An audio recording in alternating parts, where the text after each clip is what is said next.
Coucou tout le monde, j'espère que vous allez bien. En tout cas, moi je vais super bien. Déjà, je tiens à vous remercier pour les 4000 abonnés. Vraiment, merci pour votre soutien. Merci pour les commentaires, pour les abonnements et aussi pour les partages, pour les likes aussi. Vraiment, merci pour votre soutien et j'espère vraiment qu'on va continuer à grandir notre communauté ensemble et aussi faire des améliorations ensemble. Alors, aujourd'hui, notre thème, c'est un peu un thème coup de gueule parce que ça va dénoncer les mensonges que les gens ont eu à entendre sur le Canada de leurs proches ou bien de qui que ce soit, des vidéos et autres. Et aussi les pensées, les réflexions que les gens ils ont parfois sur le Canada. Alors c'est de ça qu'on va parler dans notre vidéo. Je vais juste prendre quelques petits exemples pour dénoncer certains faits et aussi pour dire quelques réalités aussi que certaines personnes ignorent encore sur le Canada. Alors ça va être ça le thème de notre vidéo aujourd'hui. Mais avant qu'on commence, n'oubliez surtout pas de vous abonner si vous n'êtes pas encore abonné, de me laisser un like et un commentaire s'il vous plaît. Sans plus tarder, on va commencer avec un autre sujet.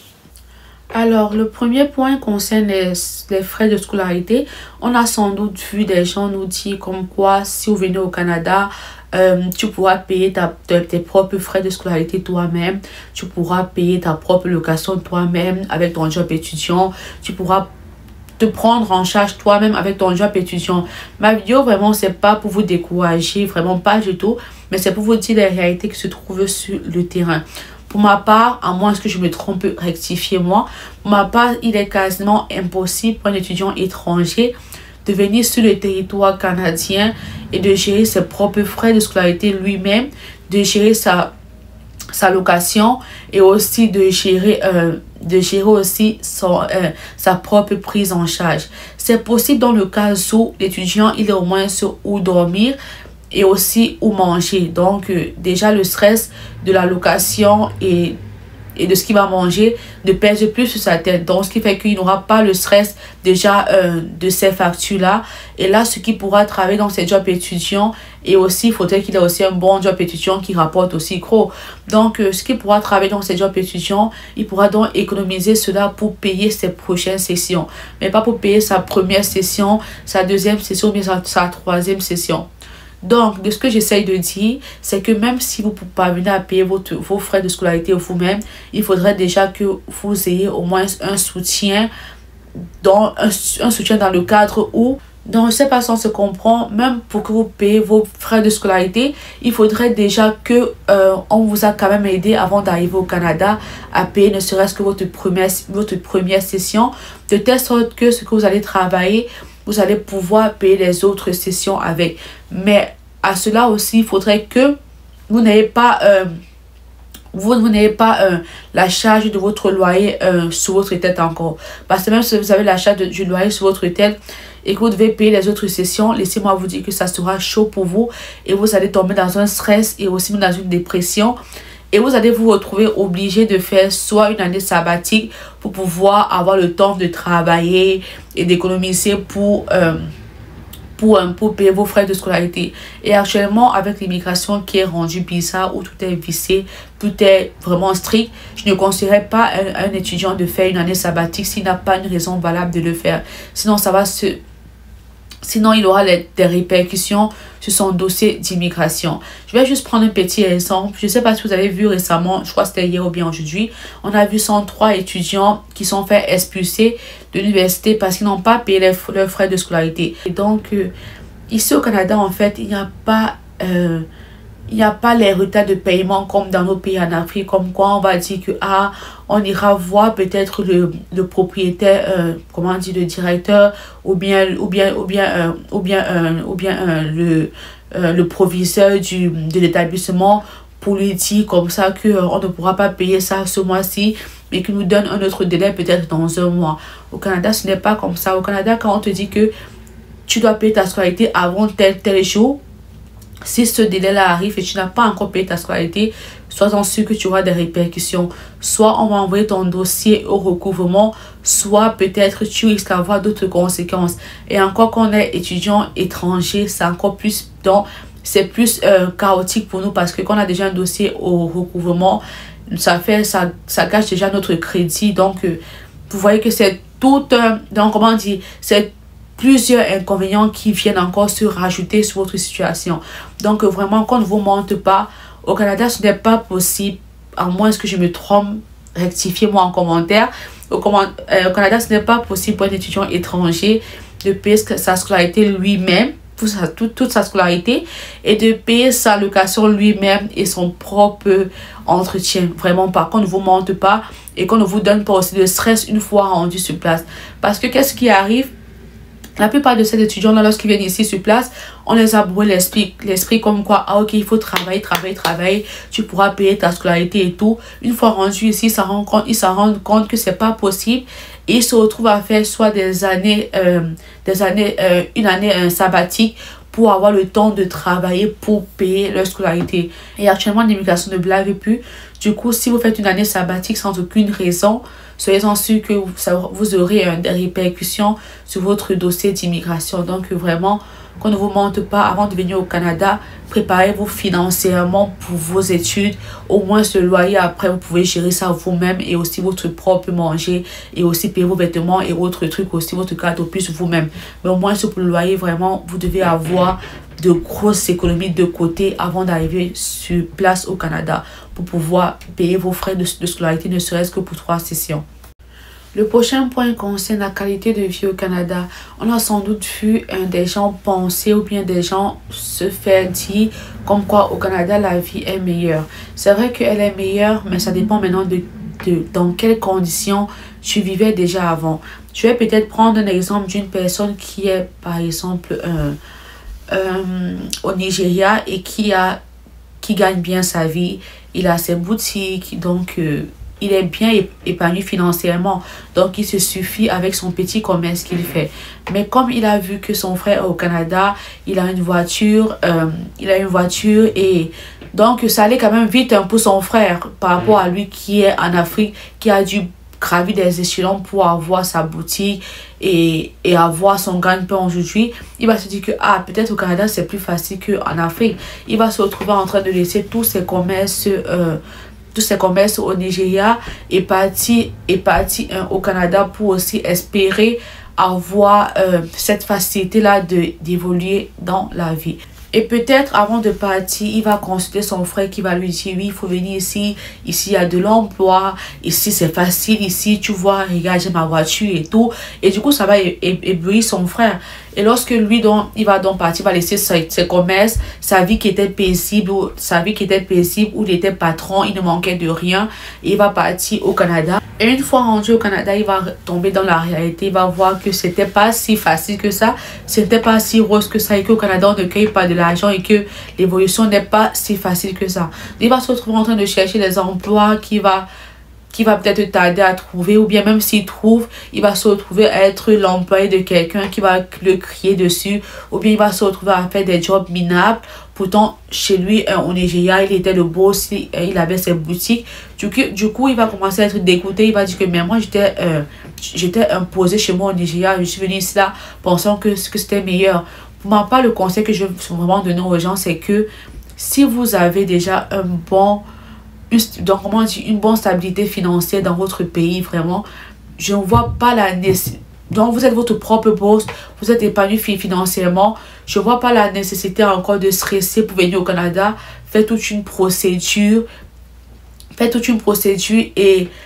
Et travailler encore pour. Donc, comment dire, recommencer votre vie à zéro. Pourtant, vous avez déjà bâti une belle carrière dans votre pays. Moi, ça, vraiment, c'est mon point de vue. Parce que si moi, personnellement, j'étais déjà bien bâti, c'est vrai que je suis jeune, si moi, j'avais déjà bâti mon avenir chez moi, peut-être au Cameroun, et que j'étais mon propre boss, j'avais mes boutiques, j'avais des employés, je n'allais pas être là à avoir le rêve canadien, le rêve de vouloir venir au Canada aussi pour me chercher. Je pouvais vouloir venir au Canada, certes, mais pour des vacances, ou bien peut-être pour visiter, ou bien pour peut-être tâter le terrain, mais pas pour venir gagner ma vie. Pourtant, j'ai déjà une belle carrière chez moi au Canada, chez moi au Cameroun. Donc, on ne vous mente pas, si vous avez déjà une belle carrière dans votre pays en Afrique et que vous savez que c'est vrai que rien n'est sûr dans la vie et que vous savez que ça vous appartient, vous permet de vivre vraiment. Ne vous stressez pas à vouloir immigrer parce que vous avez vu certains avec des grosses voitures, des dons dans de beaux appartements. Parce que ce qu'on vous dit par ici, c'est que ici, la plupart des choses sont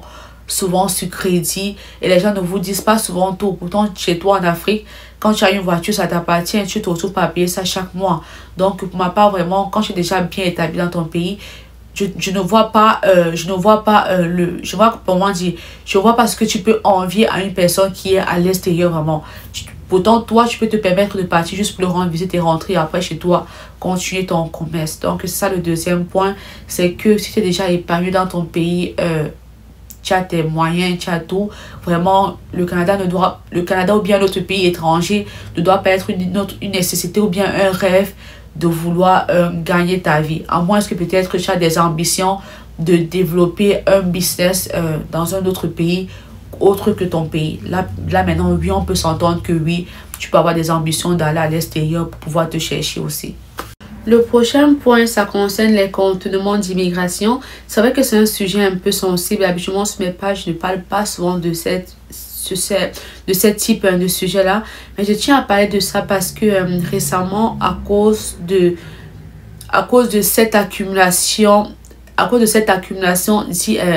de contournements-là, il y a des innocents qui ont été il y a des innocents en fait qui sont retrouvés aussi à payer les conséquences de ces contournements. Je ne sais pas si je m'explique bien.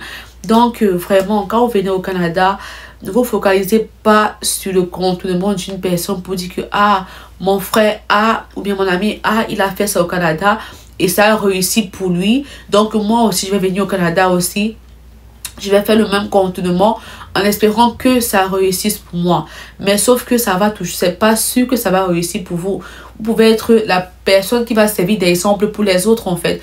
Donc vraiment, avant de venir ici, là, ne vous focalisez pas sur les contournements d'immigration d'une personne pour pouvoir bâtir votre plan d'immigration. Parce que ce qui se passe actuellement, c'est que il y a beaucoup de vices qui ont été mis dû au fait qu'il y a eu un nombre qui a explosé un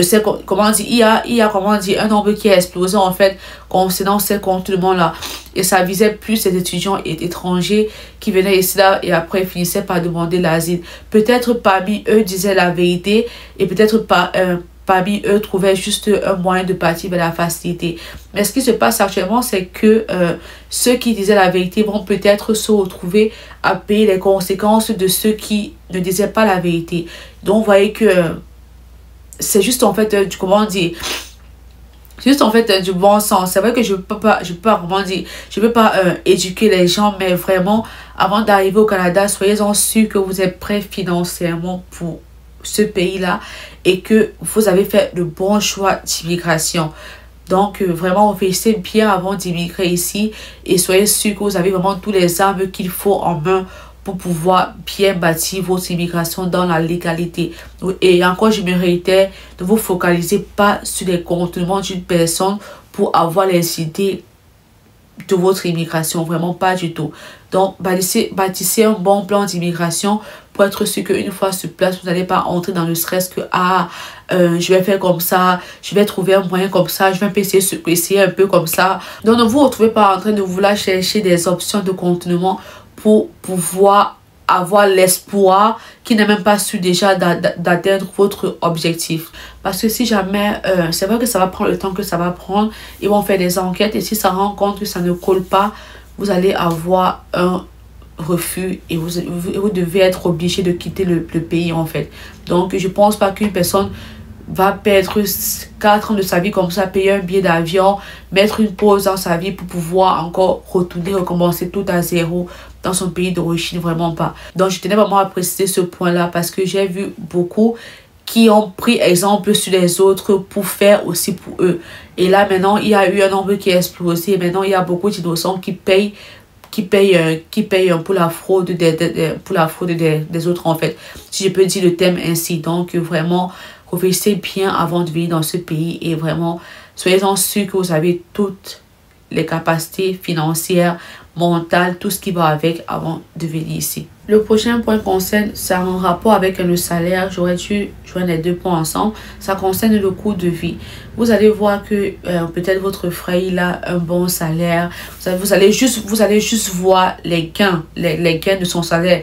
Mais vous n'allez pas voir aussi les dépenses qui sortent de son salaire. Donc, si on ne vous a pas dit, c'est que la vie au Canada, c'est très très cher. Donc, comme ton salaire, ça entre là, c'est aussi comme ça que ça sort. Parce que tu as les factures que tu dois payer, tu as les dettes que tu dois payer, tu as peut-être pris une voiture sur financement, un téléphone, tu as le logement à payer, tu as l'assurance à payer. Donc, ça fait tellement beaucoup que finalement, ce qui reste pour toi, c'est vraiment pour mettre un peu dans tes économies. Alors, si toi, tu ne sais pas ça, quand tu viens ici là, au Canada, tu vas te retrouver à dépenser. Donc, comment dire, à travailler pour juste payer tes dettes. Et après, moi, je vais te dire que mais c'est quel genre de pays ça, que ce que je travaille, ça part juste dans mes factures en fait. Pourtant, chez moi en Afrique, j'étais tranquille, j'avais mon salaire, ça me suffisait et j'épargnais bien. Donc, si on vous a pas dit ça, c'est que ici aussi, les salaires sont bons, dépendamment de l'entreprise où tu travailles. Et aussi de ton année d'expérience aussi, et aussi même du domaine dans lequel tu es. Mais comme ça entre là aussi, c'est comme ça que ça sort aussi. Et en plus tu es payé ici, plus quand tu vas faire ta déclaration d'impôt, tu vas devoir rembourser le gouvernement. Ça, on ne vous a pas dit ça. Donc, je sais vraiment pas de vous décourager, je réitère encore bien mes propos, mais c'est de vous dire les vérités qui sont cachées parfois derrière cette beauté des chiffres que vous voyez souvent sur les salaires de certaines personnes. Donc, c'est ça. Le prochain point concerne les salaires au Canada. Le mensonge qui se cache derrière ce point, je vais prendre un exemple, c'est que peut-être si moi, je suis au Cameroun et que je vois mon ami ici qui est au Canada qui touche peut-être comme 30 $ de l'heure en tant que comptable. Moi, c'est sûr que lui, il va me dire que, ah, regarde combien moi je touche au Canada, j'ai 30 $ de l'heure. Pourtant, toi, tu es là-bas, tu touches tel prix. Donc, il faut venir ici, tu vas voir qu'ici, c'est largement mieux. Les trucs sont largement mieux payés. Mais ce que mon ami va omettre de me dire, c'est que avant d'avoir ce salaire-là, il a eu plusieurs années d'expérience et peut-être même aussi, il a peut-être dû suivre une formation en comptabilité pour avoir un diplôme canadien. C'est ça qui va peut-être omettre de me dire. Alors du coup, moi, quand je vais venir sur place, je vais m'attendre aussi à postuler dans les entreprises et à avoir les 30 $ de l'heure. Mais une fois arrivé sur place, je vais tomber dans la réalité que quand je vais postuler, soit on ne va pas me prendre du tout, soit même si on me prend, je n'aurai pas 30 $ de l'heure. Je vais peut-être commencer avec un 20 $ de l'heure, après un 23 $ de l'heure. Et quand je vais vouloir gravir les échelons, je vais voir qu'on va demander d'avoir un diplôme canadien. Donc, c'est ça que parfois les gens omettent parfois de nous dire, c'est que avant d'avoir un salaire au Canada, il y a beaucoup d'années d'expérience qui se cachent derrière ça, et aussi même des années ou bien des formations qui se cachent aussi, des années d'études pardon, ou bien même des formations qui se cachent derrière ça. Donc quand vous venez au Canada, ne vous attendez pas à avoir directement le gain sans devoir faire les sacrifices. Je vais encore réitérer ce que j'ai mentionné au début et au milieu de ma vidéo. Je n'essaie vraiment pas de vous décourager sur votre immigration, non, mais j'essaie juste de vous dire les réalités qui se trouvent sur le terrain pour que si vous êtes déjà rendu ici, ou bien si vous vous préparez encore à immigrer peut-être dans les années futures, au moins vous savez déjà à quoi vous attendre en fait. Donc j'essaie pas de vous décourager ou bien de dire que ça sert à rien que vous soyez venu ici parce que la vie, parce que ça va pas, c'est cher, c'est grave, c'est cher, c'est médic et tout. Donc je sais pas de vous donner juste des points. Je ne sais pas de vous donner des points négatifs en fait, mais juste des réalités qui se trouvent sur le terrain et auxquelles vous allez être confrontés chaque jour en fait. C'est juste ça. Donc ne prenez pas mal ma vidéo, bien c'est ça. Juste ça. Donc ça va être tout pour notre vidéo. J'espère vraiment que j'ai pu détailler certains points. C'est vrai que j'ai pas dit certains points, mais il y aura certainement une partie 2 pour cette vidéo-ci. Alors, ça va être tout pour cette vidéo. J'espère vraiment que elle va vous plaire. Si ça vous plaît, pardon, n'oubliez surtout pas de... Désolée, j'ai des allergies du coup. Quand je parle, j'ai des tics de mémoire. En plus, mes narines aussi, ça me pique. Donc, j'ai envie d'éternuer et tout. Vraiment, c'est pas de ma faute si ma vidéo est vraiment dans tous les sens en fait. Donc ça va être tout pour cette vidéo. N'oubliez surtout pas de faire des commentaires si vous avez des critiques à faire, ou bien, mais dans la politesse s'il vous plaît, de faire des commentaires, de me laisser un like et un abonnement si vous n'êtes pas encore abonné, et un partage aussi s'il vous plaît. On se dit à très bientôt pour la prochaine vidéo, parce que certainement il y aura une partie 2 pour cette vidéo, parce que cette vidéo aussi vraiment elle a été faite avec mes allergies. Donc c'est ça. Bisous.